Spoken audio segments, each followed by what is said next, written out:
Naghahanap nga pala ako ng shop na mahusay sa pag-aayos ng manibela para iwas wiggle kapag nagmamaneho. Kaya naghanap-hanap ako sa social media at sa dinami-rami ng mga lumalabas na suggested pages ay si Boy Dungis, the ball race installer expert ang napili ko. Base na rin sa mga reviews ng mga naunang nagpagawa rito. At ayun na nga, nauna pa ako nakarating bago sumikat si Haring Araw.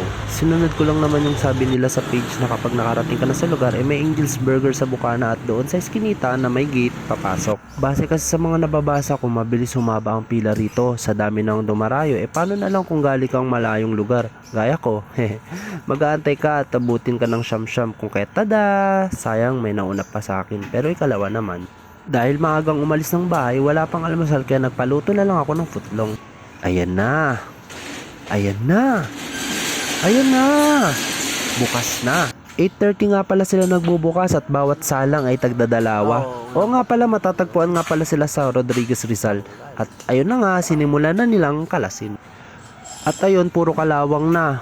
Malalalim na rin yung kanal. Kaya pala ang bigat at may kabig na. Nangyayari pala yon kapag nalulubak tayo ng malakas. 5 taon na nga pala itong motor ko at sa tagal nito, mukhang sulit na para palitan yung ball race. Parang mga natutulog lang nakayuko yung mga motor. Isinama ko na rin yung front shock para makita natin ang pagbabago. Napansin ko rin pala na tahimik lang silang gumagawa. Focus sa trabaho kumbaga. Bawat isa sa kanila may kanya-kanyang kampanin. Si Boy Dungis talagang tumitirada sa pagtimpla ng mga mula sa paglalagay ng fork oil hanggang sa pagbabalik para sa tamang higpit. At nang matapos nga talagang nakakapanibago. Gumana ng manibela. Ayos.